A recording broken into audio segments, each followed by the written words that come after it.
Topic spreadsheet Microsoft Office Excel 2007 lesson 4 part 4 video clip 4 video clip duration 19 minute.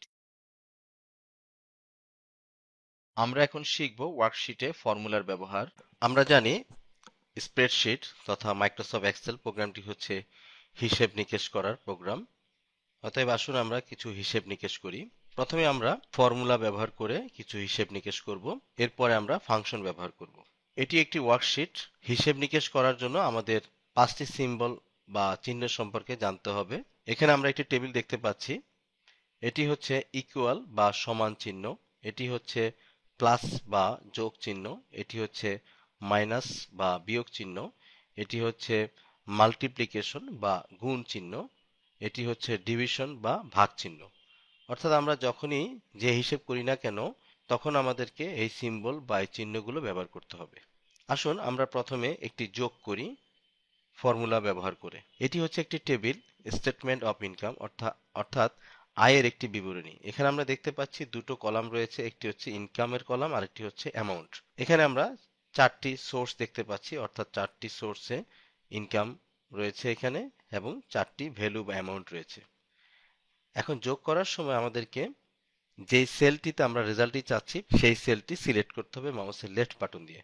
যেমন আমরা চাচ্ছি total income, অর্থাৎ এখানে আমরা রেজাল্টটি চাচ্ছি, অতএব আমাদেরকে এখানে মাউসের পয়েন্টারটি প্রথম রাখতে হবে।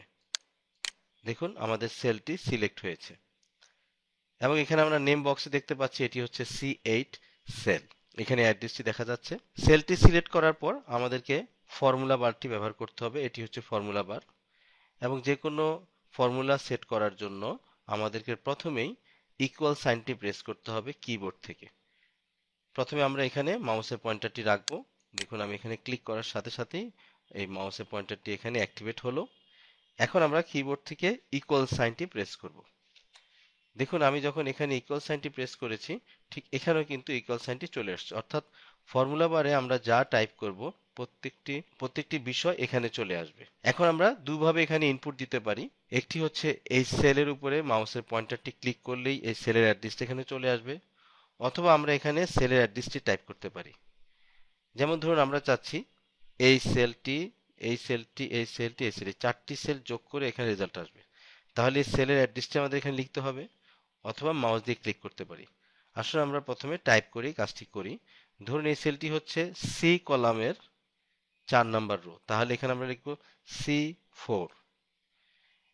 এরপর আমরা যেহেতু যোগ করতে চাচ্ছি আমরা কিবোর্ড থেকে শিফট ধরে প্লাস বা যোগ সাইনটি প্রেস করব। এখন এখানে যোগ চলে এসছে, এখানেও চলে এসছে। এরপর আমরা যোগ করব সি কলামের 5 নাম্বার রো, তাহলে আমরা এখানে কিবোর্ড থেকে C5। আমি যখন এখানে টাইপ করছি সেল অ্যাড্রেসটি তখনই সেলটি সিলেক্টেড হচ্ছে। এই দুটো আমি ম্যানুয়ালি অর্থাৎ কিবোর্ড ব্যবহার করে করেছি। এখন আসুন আমরা মাউস দিয়ে এটি ব্যবহার করি। এরপরে যেহেতু আমরা যোগ করতে চাচ্ছি আমরা কিবোর্ড থেকে শিফট ধরে প্লাস সাইনটি দেব এবং মাউস দিয়ে আমরা সেলটিকে সিলেক্ট করব। দেখুন আমি যখনই মাউস এখানে সিলেক্ট করেছি সেই সেলের অ্যাড্রেসটি এখানে চলে এসছে, অর্থাৎ এখানে হচ্ছে ভ্যালু, এখানে হচ্ছে অ্যাড্রেস। এরপরে যেহেতু আমরা যোগ করতে চাচ্ছি শিফট ধরে প্লাস, আবার আমি মাউস দিয়ে এটিকে সিলেক্ট করছি, দেখুন এখানে চলে এসছে। অর্থাৎ আমরা 4টি অ্যামাউন্টের এগেনস্টে 4টি সেল অ্যাড্রেস এখানে টাইপ করেছি কিবোর্ডের মাধ্যমে এবং মাউস দিয়ে। এখন যেহেতু আমাদের অ্যাড্রেসগুলো এন্ট্রি করা শেষ, এখন আমরা কিবোর্ডের এন্টার প্রেস করব। দেখুন যখনই আমি কিবোর্ডের এন্টার প্রেস করেছি তখনই এখানে রেজাল্টটি চলে এসছে, অর্থাৎ এই 4টির যোগফল হচ্ছে এই অ্যামাউন্টটি। এইভাবে আমরা যোগ করতে পারি ফর্মুলা বার ব্যবহার করে। এখন আসুন আমরা কিভাবে গুণ করতে হয় তা শিখি। এটি একটি টেবিল, এটি হচ্ছে স্টেটমেন্ট অফ সেলস অর্থাৎ বিক্রয়ের বিবরণী। এখানে আমরা দেখতে পাচ্ছি 4টি কলাম রয়েছে। এই কলামটিতে রয়েছে সেলস আইটেম, অর্থাৎ যে আইটেমগুলো আমরা বিক্রি করব সেই আইটেমগুলোর নাম এখানে আমরা টাইপ করে রেখেছি। আর এই প্রতিটি ইউনিটের দাম কি বা মূল্য কি সেটি আমরা এখানে টাইপ করেছি। আর এখানে আমরা কয়টা ইউনিট করে বিক্রি করব সেটি আমরা এখানে ইনপুট দিয়ে রেখেছি বা টাইপ করে রেখেছি। এখন আসুন আমরা এখানে গুণফলটি বসাবো। অতএব আমাদেরকে এখানে মাউসের পয়েন্টারটি রাখতে হবে। দেখুন এই সেলটি অ্যাক্টিভ হলো। আমি যখনই মাউসের পয়েন্টারটি এই সেলে রেখেছি তখনই নেম বক্সে এর অ্যাড্রেসটি চলে এসছে। কারণ অনেক সময় আমরা এইভাবে কলাম রোটি ম্যাপ করে দেখাটা একটু ডিফিকাল্ট, সেই ক্ষেত্রে আমরা সিলেক্ট করার সাথে সাথে এখান থেকে দেখতে পাবো আমাদের অ্যাড্রেসটি। যেহেতু আমরা এখানে রেজাল্টই চাচ্ছি, অতএব আমরা এখানে মাউসের পয়েন্টারটি রেখে এখন আমরা ফর্মুলা সেট করব। ফর্মুলা সেট করার জন্য আমাদেরকে ফর্মুলা বার ব্যবহার করতে হবে। এটি হচ্ছে ফর্মুলা বার। তাহলে ফর্মুলা বারে আমরা মাউসের পয়েন্টারটি রাখবো। দেখুন এখানে আমরা ক্লিক করার সাথে সাথেই মাউসের পয়েন্টারটি এখানে চলে এসছে। এখন আমরা এখানে নিয়ম অনুযায়ী ইকুয়াল সাইনটি প্রেস করব। আমরা ইকুয়াল সাইনটি প্রেস করেছি। এখন আমরা চাচ্ছি গুণ করব। তাহলে এক হতে পারে আমরা হাতে টাইপ করে দিতে পারি অথবা মাউস দিয়ে সিলেক্ট করতে পারি। তো যেহেতু আমাদের মাউস রয়েছে আমরা মাউস দিয়ে সিলেক্ট করব। এটি হচ্ছে F4। তাহলে আমরা F4টি সিলেক্ট করছি। দেখুন এখানে F4 চলে এসেছে এবং এটি সিলেক্টেড হয়েছে। এখন আমরা চাচ্ছি F4 এর সাথে G4 এর গুণ হবে। অতএব আমরা এখানে শিফট ধরে মাল্টিপ্লিকেশন বা গুণ সিম্বলটি এখানে প্রেস করছি।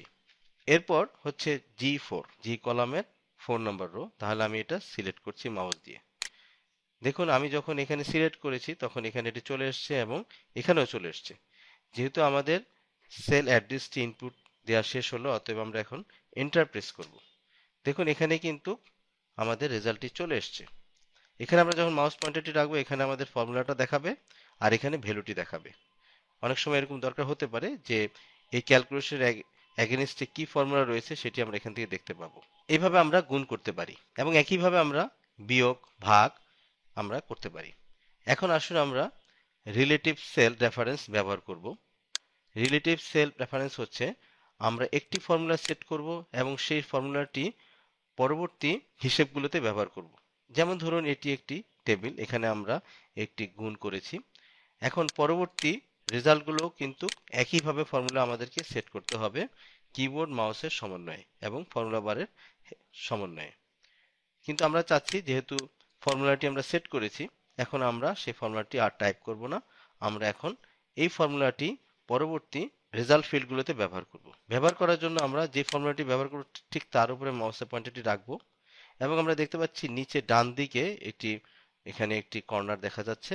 আমরা যখনই এখানে নিচ্ছি, যখন ব্ল্যাক ক্রস চিহ্ন আসবে তখন আমরা এটিকে মাউসের পয়েন্টার দিয়ে চাপ দিয়ে ধরবো। ধরে আমরা যেহেতু নিচের সেলগুলোতে আমরা রেজাল্ট চাচ্ছি, অতএব আমরা নিচের দিকে মাউসের পয়েন্টারটি নিয়ে আসব এবং ছেড়ে দিব। আমরা দেখতে পাচ্ছি অটোমেটিক্যালি এই সেলগুলোতে রেজাল্ট চলে এসছে। অর্থাৎ এখানে আমরা যে ফর্মুলাটি সেট করেছিলাম সেই ফর্মুলাটি পরবর্তী সেলগুলোতে অ্যাপ্লাই করা হয়েছে। এখানে আপনারা একটু লক্ষ্য করবেন যে আমরা কিন্তু নিচের দিকে মাউস পয়েন্টারটি নিয়ে এসেছিলাম, অর্থাৎ আমাদের কলামটি ফিক্স ছিল কিন্তু রো চেঞ্জ হয়েছে। সেজন্য আপনারা দেখবেন এখানে F4 G4, এখানে যখন আমরা আসছি সেখানে আপনি দেখবেন F5 G5, এখানে পাবেন F6 G6, অর্থাৎ রো চেঞ্জ হচ্ছে, কলামগুলো হচ্ছে কনস্ট্যান্ট। সেজন্য এটার সাথে এটার গুণ, এটার সাথে এটার গুণ, কারণ এটির কলামগুলো ফিক্স থাকছে। এখানে আমরা পরবর্তীতে এটার উপরে যোগ করতে পারি ঠিক চমৎকারভাবে ইকুয়াল সাইন দিয়ে। এটা তো আমরা জানি কিভাবে এখন যোগ করতে হয় এবং আমরা এন্টার প্রেস করলে এখানে যোগ চলে আসবে। ঠিক সেল রেফারেন্সটি আমরা এখন এখানেও ব্যবহার করতে পারি। যেমন এটিও হচ্ছে স্টেটমেন্ট অফ সেলস। এই টেবিল দুটো একই কিন্তু এই দুটোকে ভিন্নভাবে সাজানো হয়েছে এই টেবিলটিকে। এখানে হচ্ছে সেলস আইটেম, এখানে হচ্ছে সেলস রেট, এটি হচ্ছে ইউনিট, সেলস ইউনিট। এখন আমরা এটিকে নিয়ম অনুযায়ী গুণ করব, অতএব আমরা এখানে মাউসের পয়েন্টারটি রাখবো, রেখে আমরা ফর্মুলা বারে যে মাউসের পয়েন্টারটি দিয়ে ক্লিক করব এবং নিয়ম অনুযায়ী ইকুয়াল সাইন প্রেস করব। তারপর আমরা যে সেলটিকে গুণ করতে চাচ্ছি তার উপর মাউসের পয়েন্টার দিয়ে সিলেক্ট করব এবং আমরা দেখতে পাচ্ছি K4 সেলটি এখানে চলে এসেছে অ্যাড্রেসটি। এরপর হচ্ছে যেহেতু আমরা গুণ করতে চাচ্ছি, অতএব শিফট ধরে মাল্টিপ্লিকেশন বা গুণ চিহ্নটি আমরা এখানে প্রেস করেছি। এরপর আবার মাউস দিয়ে আমরা এটাকে সিলেক্ট করব। তাহলে আমাদের অ্যাড্রেসটি এখানে সিলেক্টেড হলো। এখন আমরা এন্টার প্রেস করব। আমরা দেখতে পাচ্ছি যে যেই পয়েন্টটিতে আমাদের রেজাল্ট আসার কথা সেখানে চলে এসছে। এখন পরবর্তী সেলগুলোতে আমরা একইভাবে হিসাবগুলো করতে পারি, কিন্তু আমরা তা না করে রিলেটিভ সেলফ রেফারেন্স ব্যবহার করব। অর্থাৎ এই সেলের যে ফর্মুলাটা সেটি ব্যবহার করব। দেখুন আমি ঠিক মাউসের পয়েন্টারটি এখানে রেখে এবার ডান দিকে নিয়ে যাব। তখন আমরা নিয়েছিলাম নিচের দিকে, এবার হচ্ছে ডান দিকে। দেখুন রেজাল্টগুলো চলে এসছে।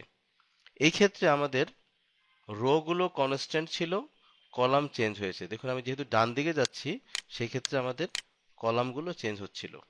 দেখুন এখানে দেখা যাচ্ছে K4 K5, এখানে হচ্ছে L4 L5, অর্থাৎ 4 5 হচ্ছে সেল, সেই সেল অ্যাড্রেসগুলো হচ্ছে কনস্ট্যান্ট কিন্তু কলাম চেঞ্জ হচ্ছে। এইভাবে করে আমরা সেল রেফারেন্স ব্যবহার করে বিভিন্ন ধরনের হিসাব করতে পারি। আমরা এখন শিখব ওয়ার্কশিটে ফাংশনের ব্যবহার। এখন আমরা ফাংশন নিয়ে কাজ করব। ফাংশন অত্যন্ত গুরুত্বপূর্ণ একটি ফিচার যা অটোমেটিক ক্যালকুলেশন করে। ফাংশনগুলো হলো সাম, এভারেজ, কাউন্ট, ম্যাক্সিমাম, মিনিমাম ইত্যাদি। এখন আসুন আমরা এই ফাংশনগুলো ব্যবহার করা শিখি। কিছুক্ষণ আগে আমরা এই টেবিলটি যখন ব্যবহার করেছি তখন আমরা এখানে ম্যানুয়ালি সেল নাম্বারগুলো দিয়ে ক্যালকুলেশন করেছি। এখন আমরা একই বিষয়ে ফর্মুলা ব্যবহার করব। যেমন ধরুন আমরা চাচ্ছি যে এই টেবিলটির টোটাল ইনকামটি বের করব, তাহলে আমরা রেজাল্টটি চাচ্ছি ঠিক এই সেলটিতে। অতএব আমরা এই সেলটিতে মাউসের পয়েন্টারটি দিয়ে অ্যাক্টিভ করব। দেখুন এটি অ্যাক্টিভেট হয়েছে। এখন আমরা এখানে দেখতে পাচ্ছি হোম একটি মেনু, হোম মেনুর আন্ডারে রয়েছে এডিটিং প্যান, এডিটিং প্যানে রয়েছে এখানে অটো সাম। এখানে আমরা এখন যদি ক্লিক করি তাহলে কিছু ফাংশন দেখতে পাবো, এগুলো হচ্ছে ফাংশন। যেহেতু আমরা সাম করতে চাচ্ছি অতএব আমরা সামের উপরে মাউসের পয়েন্টারটি রেখে মাউসের লেফট বাটন ক্লিক করব এবং আমরা এখানে দেখতে পাচ্ছি যে সাম ফাংশনটি এসছে এবং এখানে সে একটি রেঞ্জ ধরেছে C4 থেকে C7, অর্থাৎ আমরা দেখতে পাচ্ছি যে সে অটোমেটিক্যালি যে জায়গাটিতে আমরা রেজাল্ট চাচ্ছি তার উপরের যে সেলগুলো ছিল সেগুলোকে সিলেক্ট করেছে। এবং আমরা একই সাথে দেখতে পাচ্ছি ফর্মুলা বারেও সে সাম একটি ফাংশন ব্র্যাকেটের মধ্যে C4 থেকে C7, অর্থাৎ কিছুক্ষণ আগে আমরা এখানে যেটি ম্যানুয়ালি করেছি ফর্মুলা ব্যবহার করে, সেটি সে অটোমেটিক ফাংশন ব্যবহার করে একই কাজ হচ্ছে। এখন শুধু আমরা একটি কিবোর্ড থেকে এন্টার প্রেস করব এবং আমরা দেখতে পাচ্ছি এখানে সেই টোটালটি চলে এসছে। এভাবে আমরা যেখানে রেজাল্ট চাচ্ছি সেখানে মাউসের পয়েন্টারটি রেখে এডিটিং প্যান থেকে ড্রপ ডাউন মেনু থেকে এভারেজ, কাউন্ট, ম্যাক্সিমাম, মিনিমাম ইত্যাদি ফাংশন ব্যবহার করে আমাদের ক্যালকুলেশনগুলো করতে পারি। আমরা এখন একটি অ্যাডভান্স ফাংশন ব্যবহার করা শিখব। এটি হচ্ছে লজিক্যাল ইফ ফাংশন। এই ফাংশনটি সাধারণত রেজাল্ট শিটে ব্যবহার করা হয়ে থাকে। ইফ ফাংশনটি ব্যবহার করার জন্য আমরা এই রেজাল্ট শিটের সাহায্য নিতে পারি। এখানে আমরা দেখতে পাচ্ছি একটি column, serial number, name, subject, তিনটি সাবজেক্ট রয়েছে এবং তার মার্কসগুলো এখানে ইনপুট দেওয়া রয়েছে এবং এখানে টোটালও ক্যালকুলেশন করা আছে। আমরা দেখতে পাচ্ছি এগুলো সব ফাংশন দিয়ে করা হয়েছে। এখন আমরা প্রত্যেক ইন্ডিভিজুয়াল স্টুডেন্টের একটি রেজাল্ট চাচ্ছি, সে পাস করেছে না ফেল করেছে। রেজাল্ট আমরা যেখানে চাচ্ছি ঠিক সেখানে মাউসের পয়েন্টারটি রাখতে হবে, অতএব আমরা এখানে মাউসের পয়েন্টারটি মাউসের লেফট বাটন ক্লিক করেছি এবং সেলটি অ্যাক্টিভেট হয়েছে। এখন আমরা ফর্মুলা মেনুটি ব্যবহার করব, অতএব আমরা ফর্মুলা মেনুর উপরে ক্লিক করব। এখানে আমরা দেখতে পাচ্ছি ফাংশন লাইব্রেরি, এখানে অনেক ধরনের ফাংশন রয়েছে। আমরা যেহেতু লজিক্যাল ফাংশন ব্যবহার করব অতএব আমরা লজিক্যাল এই আইকনটির উপরে ক্লিক করব এবং আমরা এখানে দেখতে পাচ্ছি বেশ কয়েকটি লজিক্যাল ফাংশন রয়েছে। আমরা ইফ এবং অ্যান্টি ব্যবহার করব, অতএব ইফ ব্যবহার করব প্রথমে, অতএব আমরা ইফের উপরে ক্লিক করব। আমরা এখানে দেখতে পাচ্ছি যে আমাদের রেজাল্ট সেলের মধ্যে ইফ ফাংশনটি চলে এসেছে, আবার ফর্মুলা বারও এটি চলে এসেছে। এটি হচ্ছে ফাংশন আর্গুমেন্ট উইন্ডো। এখানে আমরা তিনটি ফিল্ড দেখতে পাচ্ছি। প্রথমটি হচ্ছে লজিক্যাল টেস্ট। আমরা চাচ্ছি যে বাংলা, ইংলিশ, ম্যাথ তিনটিতেই যিনি 45 মার্কসের সমান অথবা এর বেশি পাবেন তিনি পাস করবেন, আর এর কোনো একটিতে 45 মার্কসের নিচে পেলেই তিনি ফেল করবেন। এটি হচ্ছে আমাদের লজিক্যাল টেস্ট।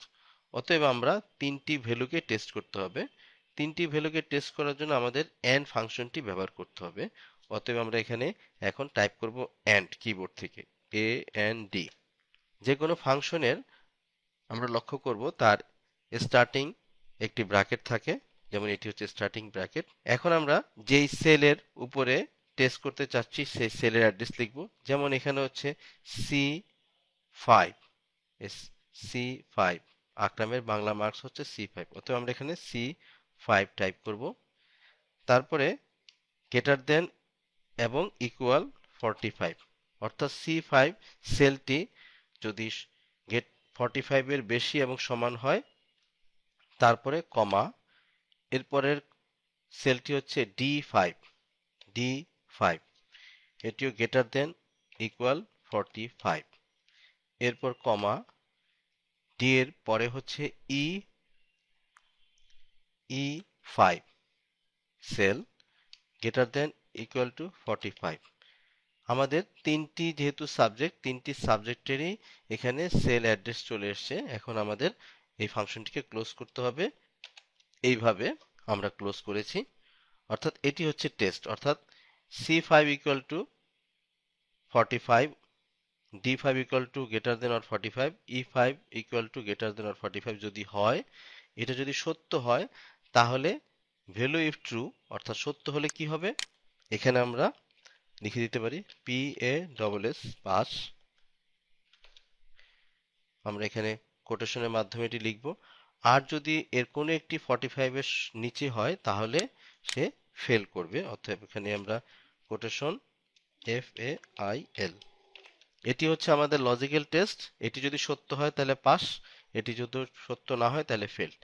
আমাদের তাহলে তিনটি ফিল্ড ফিল আপ করা হলো। এখন আমরা ওকে বাটনের উপরে মাউসের পয়েন্টারটি দিয়ে ক্লিক করব এবং আমরা দেখতে পাচ্ছি যে এখানের একটি রেজাল্ট চলে এসছে। এখানে আমরা দেখতে পাচ্ছি তিনটি সেলেই 45 এর উপরে মার্কস রয়েছে, অতএব মিস্টার আকরাম উনি পাস করেছেন।